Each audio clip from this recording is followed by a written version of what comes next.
Friends എല്ലാവർക്കും നമസ്കാരം. നമ്മുടെ ഇഷ്ടപരമ്പരയുടെ ഇന്നത്തെ പുതുപുത്തൻ വിശേഷങ്ങളിലേക്ക് ഏവർക്കും സ്വാഗതം. എല്ലാവർക്കും ഇന്ന് നല്ലൊരു ദിവസമാകട്ടെ എന്ന് ആശംസിച്ചുകൊണ്ട് തന്നെ നമുക്ക് വിശേഷങ്ങളിലേക്ക് കടക്കാട്ടോ. അങ്ങനെ ബാലൻ മീനുവിനോടും മിത്രയോടും സംസാരിച്ചുകൊണ്ട് നിൽക്കുകയാണ്. ദേവിയും മീനുവും മിത്രയും ഈ വീടിൻ്റെ 3 വിളക്കുകളാണ്. അങ്ങനെയേ ഞാൻ കണ്ടിട്ടുള്ളൂ. എൻ്റെ താല്പര്യത്തോടെയല്ല ആര്യനും ആകാശും നിങ്ങളെ രണ്ടുപേരെയും കല്യാണം കഴിച്ചത് എന്നും കരുതി ഇവിടെ വന്ന മരുമക്കൾ ഈ വീടിൻ്റെ വിളക്കുകൾ തന്നെയാണ്.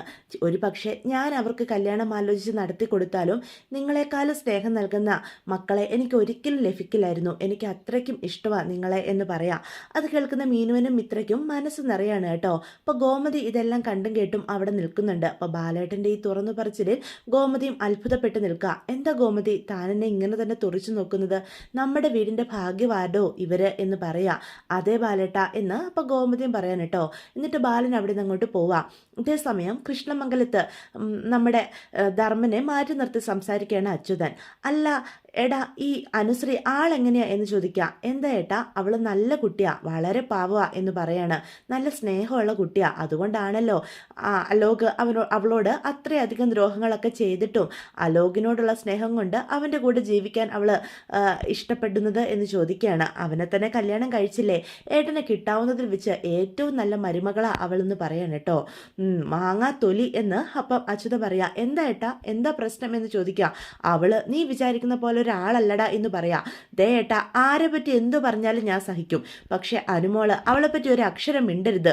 ദേ വല്ല ബാധയും കയറിയിട്ടുണ്ടാ പെണ്ണിൻ്റെ മേത്തുന്ന എൻ്റെ സംശയം എന്ന് പറയാ. എന്താ ഏട്ടാ, എന്താ കാര്യം എന്ന് അപ്പൊ ചോദിക്കുക. എടാ, അവരുടെ റൂമിൽ നിന്ന് ബഹളങ്ങളൊക്കെ കേട്ടില്ലേ? അത് റൊമാൻസ് അല്ലേ ഏട്ടാ, റൊമാൻസ് മാങ്ങാത്തൊലി. എടാ, അനുശ്രീ അലോകിനെ ഇടിച്ച് ചുരുട്ടി കൂട്ടിയ നിലവിളിയാ ആ കേട്ടത് എന്ന് പറയാം.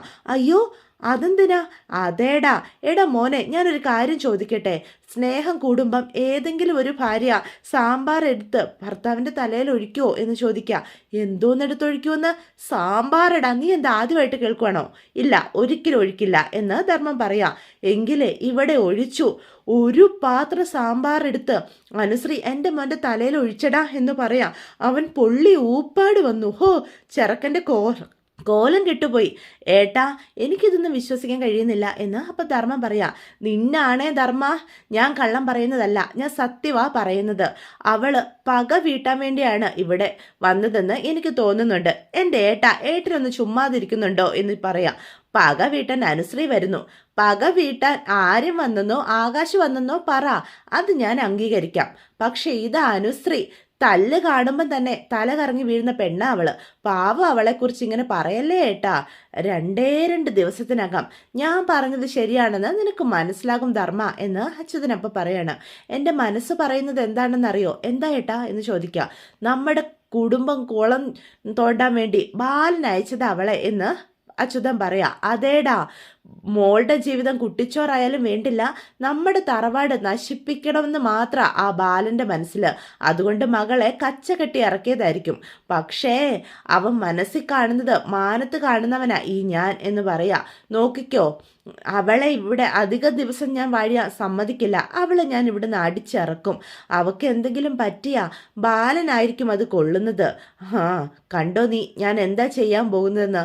ബാലൻ്റെ കണ്ണീര് കണ്ട എൻ്റെ പക അവിടെ അവസാനിക്കും. ദേ അയ്യോ ഏട്ടാ, അങ്ങനെ കടുകയൊന്നും ചിന്തിക്കല്ലേ എന്ന് ധർമ്മനപ്പം പറയാം. നീ ന്യായമൊന്നും പറയണ്ട. നിന്നെ ആട്ടി ഇറക്കിയവനാ ആ ബാലൻ. അവനോടെ ഒരു സഹതാപം നീ കാണിക്കേണ്ട ഒരു കാര്യമില്ല. ഞാനെന്തായാലും അനുസരിയോടൊന്ന് സംസാരിക്കട്ടെ, ഇത് ഞാൻ കൈകാര്യം ചെയ്തോളാം എന്ന് ധർമ്മനപ്പം പറയാം. എടാ ധർമ്മ, എന്താ ഏട്ടാ, കടയിലെ ആ പണം വാസ്തവത്തിൽ ആരാടാ മോഷ്ടിച്ചത് എന്ന് ചോദിക്കുക. എനിക്കും അതാ മനസ്സിലാകാത്തത് എന്ന് ധർമ്മം പറയാ. ഏത് വഴിക്കായിരിക്കും ആ പണം പോയിരിക്കുക? ഒരെത്തും പിടിയും കിട്ടുന്നില്ല എന്ന് പറയണം. അപ്പം അച്യുതനും അതിനെപ്പറ്റി ഇങ്ങനെ ആലോചിക്കുകയാണേ. സമയം ദേവമംഗലത്ത് നമ്മുടെ ആകാശ് ഇരുന്ന് ആഹാരം കഴിക്കുന്നുണ്ട്. അപ്പം ആനന്ദ് ഒരുങ്ങി ഇറങ്ങി വരണം കേട്ടോ. അമ്മേ എന്നും പറഞ്ഞു വിളിക്കുക. ഏട്ടാ, ഇതാ ഏട്ടനുള്ള ആഹാരം അമ്മ എടുത്ത് വെച്ചിട്ടുണ്ട് എന്ന് പറയാം. ആ, എടുത്ത് വെച്ചിരുന്നോ എന്ന് പറയാം. എടാ ആകാശേ, എനിക്കൊരു കാര്യം പറയാനുണ്ട്. എന്താ ഏട്ടാ? എന്തായാലും ധർമ്മൻ മാമൻ കൃഷ്ണമംഗലത്തേക്ക് പോയി. ഇനിയിപ്പം തിരിച്ചു വരുമോന്നും സംശയമാണ്. നമ്മൾ അതോർത്ത് സങ്കടപ്പെട്ടിരുന്നിട്ട് കാര്യമില്ല. ശരിയാ ഏട്ടൻ പറയുന്നത് എന്ന് ആകാശ് അപ്പം പറയാം. അതല്ലടാ ഞാൻ പറയാൻ വന്നത്. പക്ഷെ ആരായിരിക്കും കടയിലെ ആ പൈസ അടിച്ചു മാറ്റിയിട്ടുണ്ടാവുക? ഒന്നും 2 രൂപയല്ല 25,000 രൂപയാണ് അടിച്ചുകൊണ്ട് പോയിരിക്കുന്നത്. എന്താ സംഭവിച്ചതെന്ന് എന്തായാലും കണ്ടുപിടിക്കണം. ധർമ്മമാമൻ ആ കാശെടുക്കില്ലെന്ന് നമുക്ക് ഉറപ്പാ. രാമേട്ടനും അത് ചെയ്യില്ല. അത് ഏട്ടൻ പറയുന്നത് സത്യ എന്ന് ആകാശ് പറയാണ് കേട്ടോ. ഇതേ സമയം നമ്മുടെ മീനുവും അങ്ങോട്ട് വരിക. എന്താ ആനന്ദേട്ടനും ആകാശം കൂടി ഒരു സംസാരം? ഞങ്ങൾ ആ കാശിൻ്റെ കാര്യത്തെപ്പറ്റി സംസാരിക്കുകയായിരുന്നു മീനു. അതിങ്ങനെ വെറുതെ വിട്ടാൽ പറ്റില്ല. എങ്ങനെയാ അത് നഷ്ടപ്പെട്ടതെന്ന് നമ്മൾ കണ്ടെത്തണം. ഇനി കടയിൽ ആരെങ്കിലും പറ്റിച്ചേർന്ന് നിന്ന് കാശടിച്ചു മാറ്റാൻ വല്ല സാധ്യതയുണ്ടോടാ എന്ന് ആനന്ദ് അപ്പം ചോദിക്കുക. അപ്പം മീനു പറയും, അതെ ആകാശേ, അങ്ങനെ ഒരു സാധ്യത തള്ളിക്കളയാൻ പറ്റില്ല. അങ്ങനെ ആരെങ്കിലും സംശയമായ രീതിയിൽ നീ കണ്ടിട്ടുണ്ടോ എന്ന് ചോദിക്കുക. അപ്പം ആകാശ് ഇങ്ങനെ ചിന്തിക്കുക, ഏയ് അങ്ങനെ ആരും കടയിലേക്ക് വന്നിട്ടില്ല, നമ്മളെല്ലാവരും തന്നെ കടയിലുണ്ടായിരുന്നുള്ളൂ. പിന്നെ ഉദയഭാനു സാറ് വന്നിരുന്നു എന്ന് പറയാം. അത് കേൾക്കുമ്പോൾ തന്നെ നമ്മുടെ ആനന്ദിന് കാര്യങ്ങൾ മനസ്സിലാകാണ് കേട്ടോ. ദേവിയുടെ അച്ഛൻ കടയിൽ വന്നിരുന്നോ എന്നപ്പം ചോദിക്കുക. ഇടയ്ക്കൊക്കെ വന്നിരുന്നു. ചിലപ്പം ദേവി അവിടെ ജോലി ചെയ്യുന്നതേ ദേവിയുടെ അച്ഛന് താല്പര്യം ഉണ്ടാവില്ല, അതുകൊണ്ടാവും, ചെറിയ വിഷമം ഉണ്ടാകും, അതാവും ഇടയ്ക്ക് കാണാൻ വന്നത് എന്ന് ആനന്ദ് അങ്ങ് പറയൂട്ടോ. അത് കേൾക്കുമ്പോഴത്തേക്കും മീനു പറയും, അത് നേരാ, ഉദയഭാനു സാറിനെ പോലെ വലിയൊരു മനുഷ്യൻ്റെ മകള് ഒരു പലചരക്ക് കടയിലൊക്കെ വന്ന് ജോലി ചെയ്യുക എന്നുള്ള കാര്യം കേൾക്കുമ്പം ഏതൊരച്ഛനും ആദ്യം സങ്കടം ഉണ്ടാവും, ആ ഒരു ബുദ്ധിമുട്ടുണ്ടാവും. ഉദയഭാനു സാറിന് അങ്ങനെ ഒരാളായിട്ട് എനിക്ക് തോന്നുന്നില്ല എന്ന് അപ്പം ആകാശ് പറയാം. സാറ് കടയിൽ വന്ന് സാധനങ്ങൾ എടുത്തു കൊടുക്കാറുണ്ട്, ചിലപ്പോൾ കൗണ്ടറിൽ ഇരിക്കാറുണ്ട്, എല്ലാം പരിചയക്കാരനെ പോലെയാ, ഒരു മടിയില്ല, അത്ര താല്പര്യത്തോടെയാ ഈ കാര്യങ്ങളൊക്കെ ചെയ്യുന്നത് എന്ന് പറയാണ് കേട്ടോ. അപ്പം മീനു പറയും, അല്ലേലും ദേവി അടുത്തേക്കും പൈസ ഉള്ളതിൻ്റെ ഒന്നും ഒരഹങ്കാരവും ഇല്ല, എത്ര സിമ്പിളായിട്ടാണ് ഇവിടെ ജീവിക്കുന്നത് എന്ന് പറയാം. അപ്പം ആനന്ദ് മനസ്സിൽ പറയും, ദേവിയടുത്തേയും അവളുടെ ഒരു അച്ഛനും അവർ ചെയ്ത കള്ളത്തരത്തിനാ അപ്പം പാവം മാമൻ ബലിയാടായിരിക്കുന്നത് എന്ന് പറയാം. മനസ്സിലാണ് കേട്ടോ പറയുന്നത്. എന്തായാലും യഥാർത്ഥ കള്ളനെ നമുക്ക് കണ്ടെത്തിയേ പറ്റൂ. മാമൻ്റെ നിരപരാധിത്വം നമുക്ക് തെളിയിക്കുകയും വേണം. മാമനെ എത്രയും വേഗം തിരിച്ചു കൊണ്ടുവരണം എന്ന് ആനന്ദ് പറയാം. അതിന് ഏട്ടൻ്റെ കൂടെ കട്ടയ്ക്ക് ഞങ്ങളും കാണും എന്ന് മീനും ആകാശം കൂടി പറയാണ് കേട്ടോ. അപ്പം നമ്മുടെ ആനന്ദ് മനസ്സിൽ ചിന്തിക്കാം, അപ്പം ദേവിയിൽ നിന്നോ അവളുടെ അച്ഛനിൽ നിന്നോ അന്വേഷണം തുടങ്ങിയാലേ അവർ സമ്മതിച്ച് തരാൻ പോകുന്നില്ല. അവളുടെ അമ്മയിൽ നിന്ന് തന്നെ അന്വേഷണം തുടങ്ങാം എന്ന് പറയാൻ കേട്ടോ. ഇതേ സമയം ശ്രീകലയാണെങ്കിൽ കുറേ സാധനങ്ങളൊക്കെ മേടിച്ച് ഷോപ്പിംഗ് ഒക്കെ കഴിഞ്ഞ് വരുന്ന വഴിയാണ്. അപ്പോഴാണ് ആനന്ദ് അവിടേക്ക് ചെല്ലുന്നത്. അല്ല, ഇപ്പം എന്താ യാത്രയൊക്കെ ടാക്സിയിലായോ? ഒരുപാട് സാധനങ്ങളൊക്കെ മേടിച്ച മട്ടുണ്ടല്ലോ എന്ന് അവരോട് ആനന്ദ് ചോദിക്കുക. അത് പിന്നെ മോനെ, അത് ഉദയേട്ടനെ ആരോ കുറച്ച് കൊടുക്കാനുള്ള കാശ് തിരിച്ചു കൊടുത്തിട്ടുണ്ട്. അത് കൊള്ളാം. അല്ല, കാശ് ഇന്നാണോ കിട്ടിയേ എന്ന് ആനന്ദ് ചോദിക്കുക. ഇന്നലെ കിട്ടിയായിരുന്നു. അപ്പം കുറച്ച് തുണി സാധനങ്ങളും ഒക്കെ വാങ്ങാൻ വേണ്ടി ഉദയേട്ടൻ എനിക്ക് കുറച്ച് കാശ് തന്നിരുന്നേ. ഇതൊക്കെ വല്ലപ്പോഴും കിട്ടുന്നതല്ലേ, അതുകൊണ്ടേ ഞാനൊരു ടാക്സി മേടിച്ചോണ്ടിങ്ങ് പോന്നു എന്ന് പറയാം. അതെന്തായാലും നന്നായി. ഈ മഴയത്തും തണുപ്പത്തും ഒക്കെ കാറിൽ പോകുന്നത് തന്നെ നല്ലത് എന്ന് ആനന്ദ് അപ്പം പറയാണ്. ഞങ്ങളുടെ കഷ്ടകാലമൊക്കെ മാറിയെന്നാ മോനെ തോന്നുന്നത്. ഇടയ്ക്കിടയ്ക്ക് അത്യാവശ്യം പൈസയൊക്കെ കിട്ടുന്നുണ്ട് എന്ന് ശ്രീകല പറയാണ്. അപ്പോൾ മുന്നേ കാശ് പോയതിന് ഉത്തരവാദി അയാൾ തന്നെ. ശരി ശരി എന്ന് ആനന്ദ് പറയാം. എന്തായാലും എല്ലാം നന്നായിരിക്കട്ടെ. ഞാനേ ഒരു ക്ലയൻറ്റിനെ കാണാൻ വന്നതാ. അപ്പോഴും ഞാൻ ആൻറ്റിയെ കണ്ടത്. ആദ്യം ഞാനൊന്ന് സംശയിച്ചു, ആൻറ്റി തന്നെ ആണോന്ന്. അല്ല, എന്താ ആൻറ്റിക്കൊരു വിഷമം പോലെ എന്ന് ചോദിക്കാം. അല്ല മോനെ, ദേവിയുടെ കാര്യത്തിലെ ചില തീരുമാനങ്ങളൊക്കെ മോൻ എടുത്തെന്ന് നേരത്തെ പറഞ്ഞിരുന്നു. അല്ല, അവളിപ്പം ഗോമതി സ്റ്റോറിൽ ഇരിക്കുകയാണല്ലേ എന്ന് ചോദിക്കുക. എന്താ ആൻറ്റി പറഞ്ഞു വരുന്നത്? അവിടുന്ന് മാറ്റണമെന്ന് ഉദയേട്ടനോട് മോൻ കർശനമായി സൂചിപ്പിച്ചിരുന്നല്ലോ. അതെ അതെ എന്നപ്പോൾ ആനന്ദ് പറയും. മോനെ കണ്ടപ്പം ഞാൻ അതെല്ലാം കൂടി ഒന്ന് ആലോചിച്ചതാ എന്ന് പറയാം. അറിയാതെ എൻ്റെ മനസ്സിൽ ഒരു പേടി വന്നു പോയി. എൻ്റെ മോളല്ലേ, എന്തൊക്കെ ആയാലും മക്കൾക്ക് വിഷമം വരുന്നത് അമ്മമാർക്ക് താങ്ങാൻ സാധിക്കുമോ? അത് നേരാ ആൻറ്റി പറഞ്ഞത്. അല്ല, അങ്കിളിനോട് ഞാൻ കുറേ ദിവസമായിട്ട് പറയാം, കടയിൽ ചെന്ന് ദേവി ഒന്ന് കാണണം, കർശനമായിട്ട് സംസാരിക്കണമെന്ന്. എന്തു വന്നാലും ദേവിയെ കടയിൽ വരാൻ അനുവദിക്കരുതെന്ന്. എന്ത് ചെയ്യാനാ, അതൊന്നും നടന്നിട്ടില്ലെന്നേ. അയ്യോ മോനെ, ഉദയേട്ടൻ ഇടയ്ക്കിടയ്ക്ക് കടയിൽ പോകുന്നുണ്ട്. അതെയോ? എന്നിട്ട് ദേവിക്കൊരു മാറ്റമില്ലല്ലോ. ഇന്നലെയും പോയിരുന്നു, കുറേ നേരം അവിടെ ഇരുന്നു. പക്ഷെ അവളോട് സംസാരിക്കാൻ ഒരു അവസരം കിട്ടുന്നില്ലെന്നാ ഉദയേട്ടൻ പറയുന്നത്. ഓ, അങ്ങനെയാണല്ലേ കാര്യങ്ങൾ എന്ന് അപ്പം ആനന്ദ് ചോദിക്കുക. അല്ല ആൻറ്റി, കുറച്ച് താമസിച്ചാല് അവളെ കടയിൽ നിന്ന് മാറ്റാൻ പറയണേ. അത് ഉറപ്പാ. ഉദയേട്ടൻ ഏറ്റാൽ ഏറ്റതാ, ഉറപ്പായിട്ടും മാറ്റും. എങ്ങനെയോ കരഞ്ഞോ കാല് പിടിച്ചോ ദേവിയെ കടയിൽ വരാതാക്കും. ഹോ, ഷോ, സന്തോഷമായി. എനിക്ക് അത്രയും മതി. മോളെ കടയിൽ നിന്ന് മാറ്റാം, പക്ഷേ മോൻ അവളെ വിഷമിപ്പിക്കരുത് എന്ന് പറയാം. അതൊക്കെ ഞാൻ ചിന്തിച്ചോളാം. മോൻ പറഞ്ഞല്ലേ അവളെ തിരികെ വീട്ടിൽ കൊണ്ട് വിടൂന്ന്, അത് ചെയ്യരുത് മോനെ. ഞാൻ തൊഴുകയോടെ അപേക്ഷിക്കുക, എൻ്റെ മോളുടെ ജീവിതം നശിപ്പിക്കരുത്. ഞങ്ങളുടെ കാര്യങ്ങൾ പറഞ്ഞിട്ടോ ഞങ്ങൾ സത്യങ്ങൾ മറച്ചു വെച്ചത് ഓർമ്മിപ്പിച്ചോ അവളെ നീ ദുഃഖിപ്പിക്കരുത് കേട്ടോ. പാവവാ, ഞങ്ങളുടെ മോൾ ഒരു തെറ്റും ചെയ്തിട്ടില്ല. ഒന്നാമതേ വിദ്യയ്ക്ക് ആലോചനകൾ വരുന്ന സമയമാണ്. ആണോ? അങ്ങനെയാണോ? അത് ഞാൻ അറിഞ്ഞില്ലായിരുന്നല്ലോ. വിദ്യ ഇപ്പോൾ പഠിക്കുമല്ലേ എന്ന് ചോദിക്കാം. അല്ല, തമ്മിൽ കണ്ട് ഇഷ്ടപ്പെട്ട പയ്യനാ. അങ്ങനെ അവനൊരു ബ്രോക്കർ വഴി ആലോചിച്ചിരിക്കുക. കാര്യങ്ങളൊന്നും ആയിട്ടില്ല, എന്നാലും അത് മുന്നോട്ട് പോകുമ്പം ചേച്ചിയുടെ കുടുംബജീവിതത്തിൽ പ്രശ്നങ്ങളുണ്ടെന്നൊക്കെ അറിഞ്ഞു കഴിഞ്ഞാൽ ചെറുക്കം വീട്ടുകാർക്ക് കിട്ടിയാൽ അതൊരു ബുദ്ധിമുട്ടല്ലേ, അതൊരു പ്രശ്നമാകില്ലേ. അത് ഞാൻ നോക്കിക്കോളാം എന്ന് ആനന്ദ് പറയാം. എന്നാൽ ശരി ആൻറ്റി, ആൻറ്റി പൊയ്ക്കോ എന്ന് പറയാം. ശരി മോനെ എന്ന് പറഞ്ഞ് ശ്രീകല വണ്ടിയിലേക്ക് കയറാൻ തുടങ്ങുക. അല്ല, കാശൊക്കെ കിട്ടി തുടങ്ങിയ സ്ഥിതിക്ക് സൂക്ഷിച്ച് ചെലവാക്കണമെന്ന് അങ്കിളിനോട് ആൻറ്റി പറയണം. ഓ, അത്രയേ ഉള്ളൂ മോനെ. കിട്ടുന്ന കാശൊക്കെ എൻ്റെ കയ്യിൽ അപ്പോഴേ ഏൽപ്പിക്കും. ഇടയ്ക്ക് ഒരു 2000 കിട്ടിയായിരുന്നു, ഇപ്പം വലിയൊരു തുകയും കിട്ടി. ഹോ, ഇനി കാശൊക്കെ കിട്ടാനുണ്ടെന്നാ ഉദയേട്ടൻ എന്നോട് പറഞ്ഞത് എന്ന് പറയാം. ശരി ആൻറ്റി, എന്നാ നടക്കട്ടെ. എന്നാ ശരി മോനെ, ദേവിമോളെ അന്വേഷിച്ചെന്ന് പ്രത്യേകം പറയണേ എന്ന് പറഞ്ഞിട്ട് വണ്ടിയിലേക്ക് കയറി പോവാണ് കേട്ടോ. അപ്പം ആനന്ദാണെങ്കിൽ ചിരിച്ചോണ്ട് അവിടെ നിൽക്കുക. അപ്പം അത് ശരി, കപ്പലിൽ കിടന്നുറങ്ങിയ കള്ളനെ കൃത്യമായിട്ട് പിടികിട്ടി. ഓഹോ, ഇനി കൃത്യമായിട്ട് തെളിവ് സഹിതം പൂട്ടണം. അതിനുള്ള വഴി ഞാൻ കണ്ടെത്തിക്കോളാം. അയാൾ കാരണം ഞങ്ങളുടെ ധർമ്മമാമൻ അകന്നു പോയത്. എൻ്റെ കുടുംബത്തെയും വഞ്ചിച്ചു. അയാൾക്കും മാപ്പില്ല. അയാൾക്കും അയാളുടെ മോൾക്കും ഒരിക്കലും ഞാൻ മാപ്പ് നൽകില്ല. എത്ര വലിയ തെറ്റാ അവർ ചെയ്തുകൊണ്ടിരിക്കുന്നത്. ഇത് വെറുതെ വിടാൻ ഞാൻ ഉദ്ദേശിച്ചിട്ടില്ല എന്നൊക്കെ പറയാം. ഇതേ സമയം ഗോമതി സ്റ്റോറിൽ നമ്മുടെ ദേവിയും രാമേട്ടനും മാത്രമേ ഉള്ളൂ. രാമേട്ടനാകെ സങ്കടപ്പെട്ട് വിഷമിച്ചിരിക്കുകയാണ് കേട്ടോ. അപ്പം ഒരു ആള് സാധനം മേടിക്കാനായിട്ട് കയറി വരിക. അപ്പം ദേവി ചോദിക്കും, എന്താ? 1 കിലോ പഞ്ചസാര വേണം എന്ന് പറയാം. അപ്പം രാമേട്ടനെ ദേവി നോക്കുക. രാമേട്ടൻ ഇതൊന്നും അറിയുന്ന പോലും ഇല്ല. അപ്പം ദേവി പറയും, ഇപ്പം തന്നെ ഞാൻ എടുത്തു തരാമേ എന്ന് പറയാണ് കേട്ടോ. എന്നിട്ട് ദേവി തന്നെ അയാൾക്ക് വേണ്ടതൊക്കെ എടുത്ത് കൊടുത്ത് കാശ് മേടിക്കുക. അപ്പം രാമേട്ടൻ്റെ ഈ നിസ്സംഗതയോടുള്ള ഇരിപ്പ് കാണുന്ന ദേവി രാമേട്ടൻ്റെ അടുത്തേക്ക് ചെല്ലുക. രാമേട്ട, എന്തൊരു ഇരിപ്പാ ഇത്?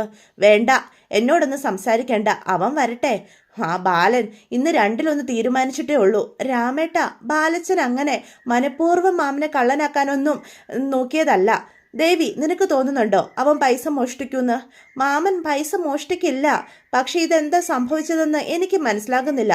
വേറെ ആരെ സംശയിച്ചാലും അവൻ ധർമ്മനെ സംശയിക്കാൻ പാടില്ലായിരുന്നു എന്ന് രാമേട്ടൻ പറയാ. 2 ശരീരവും ഒരു മനസ്സ് ആയിട്ട് കഴിഞ്ഞ ആൾക്കാരല്ലേ.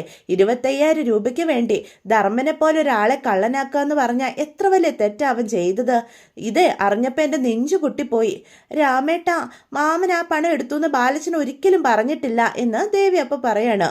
സുഖിനേച്ചിക്ക് 25,000 രൂപയുടെ വാച്ച് വാങ്ങിക്കൊടുക്കാനുള്ള പണം മാമൻ എവിടുന്ന കിട്ടിയേ?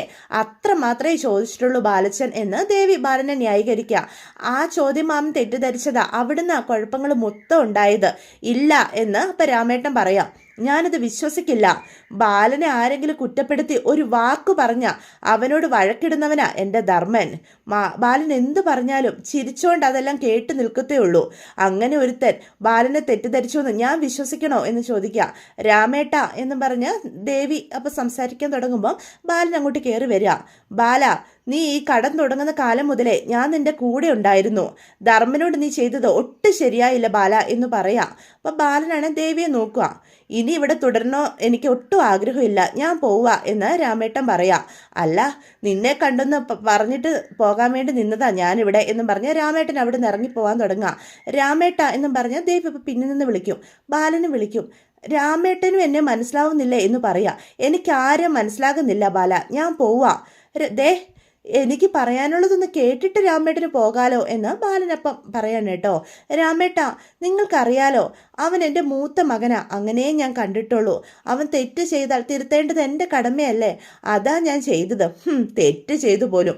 എന്തടിസ്ഥാനത്തിലാണ് നീ ധർമ്മം മോഷ്ടിച്ചു എന്ന് പറയുന്നത്? നിന്റെ കയ്യിൽ എന്ത് തെളിവാ ഉള്ളത് എന്ന് ചോദിക്കുക. രാമേട്ട, ധർമ്മനെ സംശയിക്കാൻ ചില കാരണങ്ങളൊക്കെ ഉണ്ടായിരുന്നു. അതുകൊണ്ടാ. എന്ത് കാരണങ്ങളാണ് ഉണ്ടായിരുന്നത്? എന്ത് കാരണങ്ങളാ ബാല അവനെ സംശയിക്കാൻ നിന്റെ മുന്നിൽ ഉണ്ടായിരുന്നത്?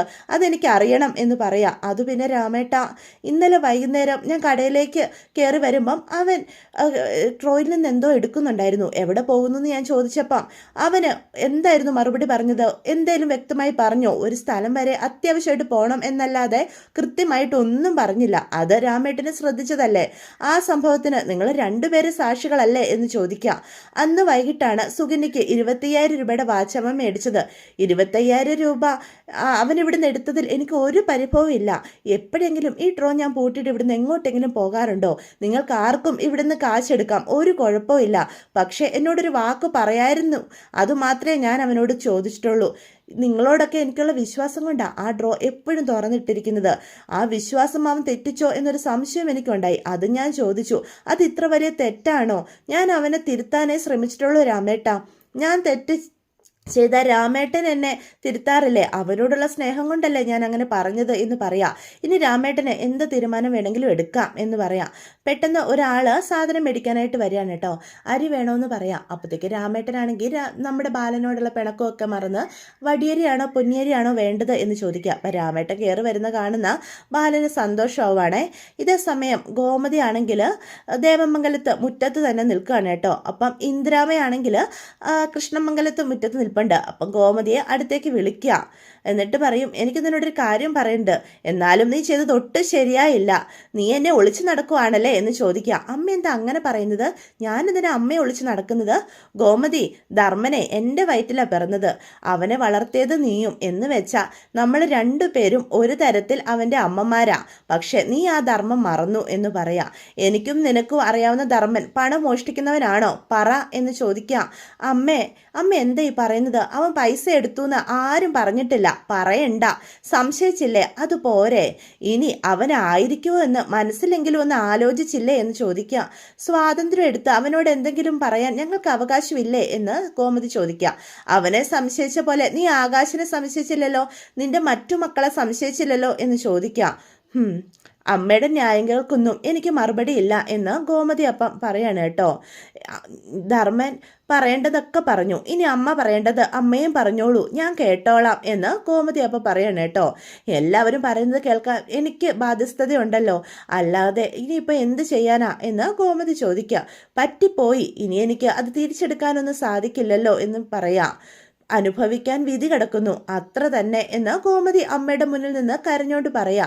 ഗോമതി കരയുന്ന കാണുമ്പോൾ ഇന്ദിരാമ്മയ്ക്കും സങ്കടം വരിക. അമ്മേ, ജീവിതത്തിൽ ആദ്യമായിട്ടാ ബാലേട്ടൻ ഒരാളോട് മാപ്പ് പറയുന്നേ. ഇന്നലെ ധർമ്മനോട് മാപ്പ് പോലും പറഞ്ഞില്ലേ എന്ന് ചോദിക്കുക. പക്ഷേ അവനങ്ങ് ചവിട്ട് തേക്കും പോലെയല്ലേ പെരുമാറിയത് എന്ന് ചോദിക്കുക. അവൻ ചെയ്തത് ശരിയായിട്ട് അമ്മയ്ക്ക് തോന്നുന്നുണ്ടോ? ബാലേട്ടൻ അകത്ത് വന്നിരുന്ന് കരയുമായിരുന്നു, അമ്മയ്ക്ക് അറിയോ എന്ന് ചോദിക്കുക. അപ്പം ഇന്ദിരാമ്മ മറുപടി ഇല്ലാതെ നിൽക്കുക. അമ്മയും കുറയ്ക്കണ്ട, അമ്മയും പറഞ്ഞു. അല്ല, എല്ലാവരും തെറ്റ് ചെയ്തത് ഞങ്ങളായിട്ടാണോ കണക്കാക്കുന്നത് എന്ന് ചോദിക്കുക. അല്ലമ്മേ, മക്കളോട് രക്ഷിതാക്കൾ ചില സാഹചര്യങ്ങളിൽ ചോദിക്കില്ലേ, നീ മേശയിൽ നിന്ന് പൈസ എടുത്തോ, പേഴ്സിൽ നിന്ന് പൈസ എടുത്തോ എന്നൊക്കെ, അതുപോലെയല്ലേ ഞാൻ ചോദിച്ചോളൂ. അത് ഇത്ര വലിയ തെറ്റാണോ എന്ന് ഗോമതി ഇന്ദിരാമ്മയോട് ചോദിക്കുക. അതല്ലേ അമ്മേ ബന്ധം എന്ന് ചോദിക്കുക. അപ്പം പെട്ടെന്ന് അച്യുതൻ അങ്ങോട്ട് വരിക. എന്താ അമ്മ അവിടെ എന്ന് ചോദിച്ചുകൊണ്ട് അച്യുതൻ വരികയാണ് കേട്ടോ. അപ്പം അച്യുതനെ കാണുമ്പം പ്രശ്നങ്ങൾ കൂടുതൽ വഷളാവുകയാണല്ലോ എന്നോർത്ത് ഇന്ദിരാമ്മ ഞെട്ടി നിൽക്കുക. അതോടുകൂടി ഇന്നത്തെ എപ്പിസോഡ് അവസാനിക്കുകയാണ്. അപ്പം ഇതൊക്കെയാണ് ഇന്നത്തെ വിശേഷങ്ങൾ. വീഡിയോ ഇഷ്ടപ്പെട്ടുവെങ്കിൽ ചാനൽ സബ്സ്ക്രൈബ് ചെയ്യാൻ മറക്കരുത്, ലൈക്ക് ചെയ്യാനും മറക്കരുത്. നിങ്ങളുടെ അഭിപ്രായങ്ങൾ കമൻസ് വഴി എന്നെ അറിയിക്കാനും മറക്കരുത്. അപ്പോൾ